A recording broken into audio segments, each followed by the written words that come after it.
In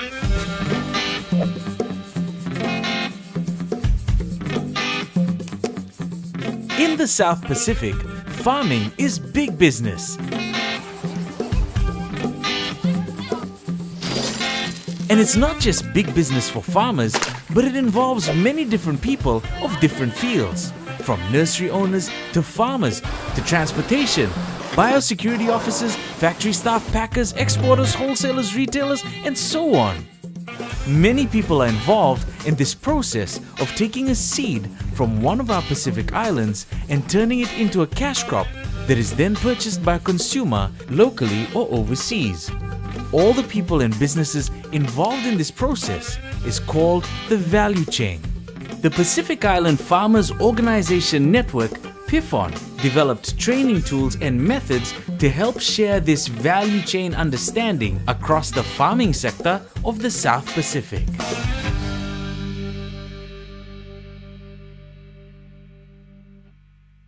Usually from a farmer's perspective, the farmer only knows his role and only knows that he's going to plant his crop and sell it to the next person on the chain, which is the exporter. He doesn't know the processing side, he doesn't know the FOB price, he doesn't know like the freight cost, he doesn't know the quarantine issues that's linked to all this stuff. Nanunumber ni mura ina na bulingo ni value chain, ewa asama tideu, murata nga nanungu. Au singkawai tinira na enabo. Enagila idha siya mungionren, murata nga nanungu ilap. We understood that Tandalo went to the middleman sold to an exporter, and the exporter exported it. That was our basic knowledge. And there's a lot of mistrust between farmers and the exporter, or the middleman. Generally, before the value chain training, we really did not know, what was going on and what were the costs and who was doing the handling and who was doing what at what part of stages, So with the value chain, we really know how many actors were involved, who is clearing it, how it goes to the buyer, what his costs are, the hidden costs, what are the hidden costs of the exporters, biosecurity has its costs. So all these things are very important in planning. What was known was really supply chain, where the emphasis was on the farmer and the farmer pushing their product through to the market. And that involved a lot of work. Whereas this new concept of value chain, it changes the emphasis from the farmer to the customer. And for a lot of people that we teach, it's a mindset change. It really helps them in their overall work, their overall standards, techniques, knowing that they have to work something or build something for that end person. Na nungu may mure na buli ni value chain go endona may sulivyo. Maungunga na titi mo rin ni supply na vi aurawata meron ito sabihin atal nga inura na buli-buli. Farmer organizations play a key role in disseminating information and providing training to farmers. They also act as a voice of the sector and speak on behalf of farmers to government and stakeholders. Structurally, we know that in the Pacific, our agriculture sector consists of smallholder family farms, really, farming something like 4 to 5 acres each. What that means, if you compare that to, say, developed countries, we have a lot more numbers working small pieces of land, so hence the need to reach more numbers. Partnering with farmer organizations to carry out value chain training looked to be the most efficient way of reaching a mass number of farmers spread out across the region. We worked in 3 different countries, Fiji, Tonga, and Vanuatu. We partnered with 9 of our farmer organization members in running farmer-orientated value chain trainings. Value chain training has been start sumulalan lo malo lo santo. We find out se per farmer only got more understanding lo wanemna importance lo make farming after only save more from wanemna ol baya only mas putumap one good fla price only save pem product lehem from say hemino one simple something hemi one long fla chains. The training resources were very good. It was very basic, straight to the point. Farmers understood it very well.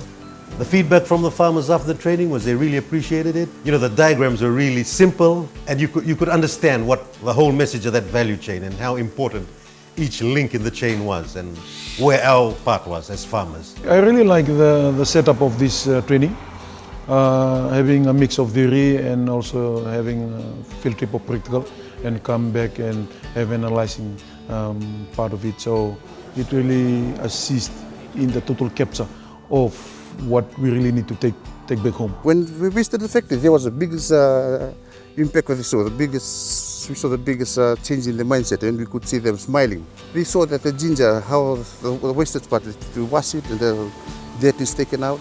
They have to peel the skin, and especially for processed ginger, we have to chop it off in cubes. They saw them, this is wastage. And from there, then they started to know that this is the reason why we're getting these prices in overseas, where they get this high price per kg in overseas, where in Fiji they sell for 95 cents to $1. While there has been a lot of positive feedback on value chain training and all the support materials produced for it, there has also been some key lessons learned on how the training and materials could be improved for future use. One of the things that attracted us to come and be to work with PFON is the value chain training.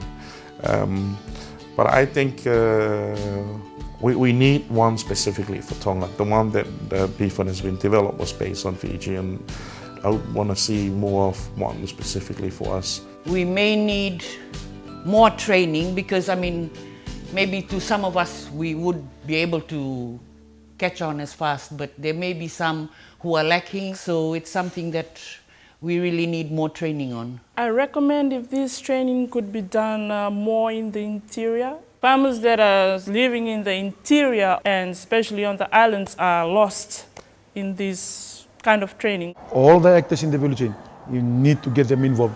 We need to have the policy makers, we need to have these people who analyze and the gathering of the data, and also the extension people. Before anything leaves the port in Tonga, the customs are paid, the quarantine are paid, the shipping agents are paid with the freight. It doesn't get released at the other end in the market until the freight's paid. So everybody's paid up front. We, the exporters and the farmers, take the risk. Now, if somebody fails in their responsibility when it leaves our pack house, for example, it's out of our control.